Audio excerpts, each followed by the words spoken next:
Huntsville is the rocket city of the US.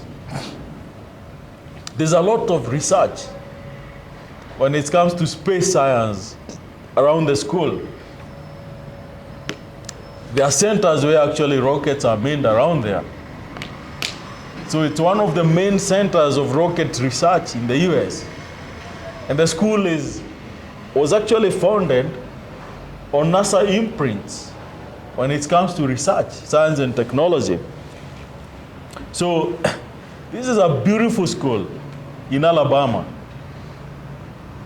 Alabama, as many of you know, was the heartbeat of civil rights movement, was where these movements by Martin Luther King Jr. started, in places like Montgomery and Birmingham, which are not so far away from Huntsville.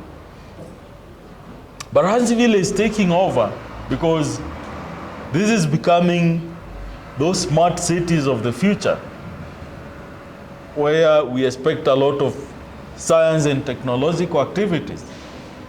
It's not a bubbly city like so many cities in the US, like New York or Washington, DC, but it's a smart city that maybe in the next future, in the next few years, it owns the keys to the future. So I get these amazing university. And then we apply for assistantship. And luckily, before I even relocated, approved for our assistantship. Our assistantship means that I was assigned to be working with certain professors to be helping them deliver certain contents in different areas. I was working with the College of Business at the university. I had my office there.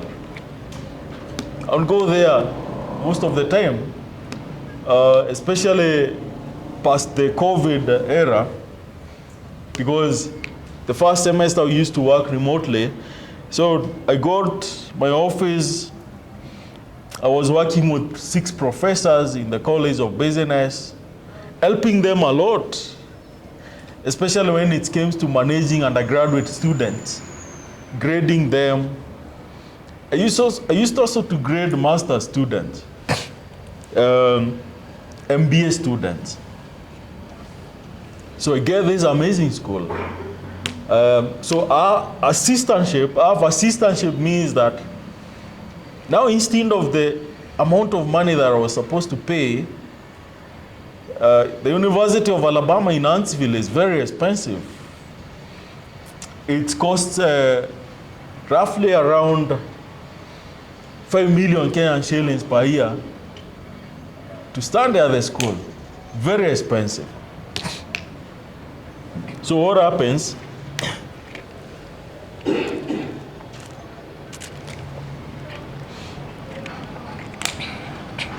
So by getting now our assistantship, instead of the school now charging me the out-of-state tuition that international students usually pay, I was paying in-state tuition. I was being treated by the school like a resident from Alabama. Residents from the same states, they pay fees which are quite low as compared to international students. So out of 5 million that I was supposed to pay per year, we actually got funding for my studies there through a lender called Prodigy Finance. And Prodigy Finance had given me all the amount of money required, the 5 million that was required. So I got the funding from this lender. But now I go to school and I find out that I'm not even supposed to pay 5 million. I'm supposed to pay 3,000 per semester. 3,000 US dollars, which is around 300,000. So, because of this opportunity of becoming an assistant, the school now was paying for my fees and paying also for my living expenses halfway. half assistantship. Let me not say it's halfway, because halfway means some might think is like half of 5 million. So I get this half assistantship. I don't need the loan any longer. I've already seen that I was given funding by this lender amounting to 5 million. So I don't need this funding any longer. So I return the money to the lender. I don't need it. I'm certain. You're watching Success with Bob Mwiti Show, presented to you by Appstech America.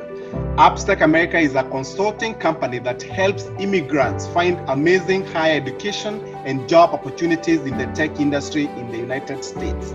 You can find our programs by going to www.appstechamerica.com. Appstech America, we wake you up to the unlimited potential within you. I'm actually needing to raise just 3,000 US dollars. So I refund the money to the lender. So the second semester, I do a good job. The second semester, my professor comes and says that, you know what? We've just considered you for full assistantship. Full assistantship means that now I was working fully as a graduate teaching assistant. And this opportunity came with total fee waiver. I was not supposed to pay even a coin for my living expenses and cost of standing. The school used to pay me every 2 weeks, because in the US you get paid after 2 weeks. So after every 2 weeks, I know there's some amount of money that the school is paying me to my account, apart from the fact that they are also paying my fees. So I also get some opportunities at the school. I become a reviewer of my professor. There's a job that she was supposed to do, but she became so busy, and she recommended me to a particular journal for students, undergraduate students, where I was supposed to be a review of those journals written by those students. So it became another milestone to my profile. So basically, when it comes to assistantship, and those of you who are able to get to that level where you find yourself, you have an opportunity of getting an assistantship, you don't have to pay. Actually, most of the school, when you get assistantship, you find the amount of money that you are supposed to pay is quite lower. It's very minimal. So that's the situation I found myself into. So through the program, I just found myself that my dream was just panning out beautifully. So I go to the University of Alabama. I was so crazy about the American dream, because sometimes I would just go and start looking at Google. How does this school look like? Start searching everywhere. I think there are corners that I knew at the university before I even relocated, because I was so passionate about this thing. The moment I got my visa, I was over the moon. You know, you are the embassy where someone ahead of you got denied visa. So I think that day, the embassy, the time we went to the embassy, we were the two of us, Kelvin and I.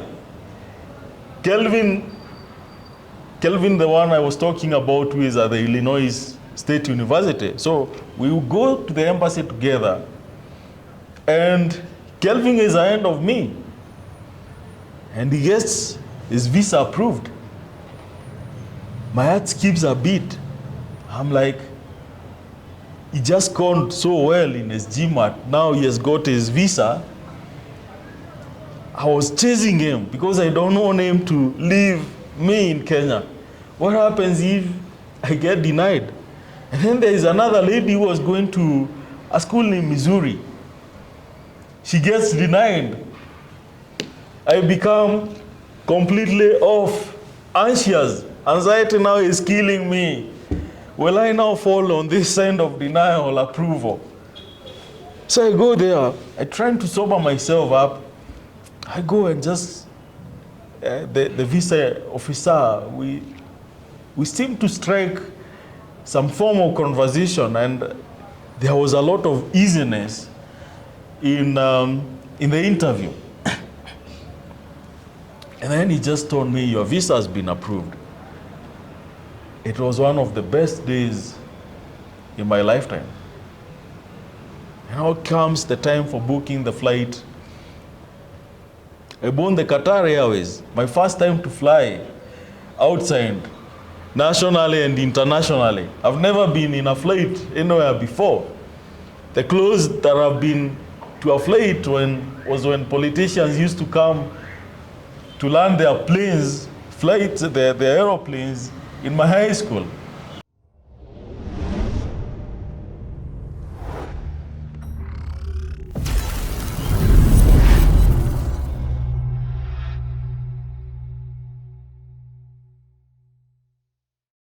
You've been watching Success with Bob Mwiti Show, brought to you by Upstack America. Come back next time to hear more steps and missteps that I took on the path to becoming a successful immigrant in USA. Be sure to subscribe to my YouTube channel and also follow me on Facebook, Instagram, Twitter, and LinkedIn.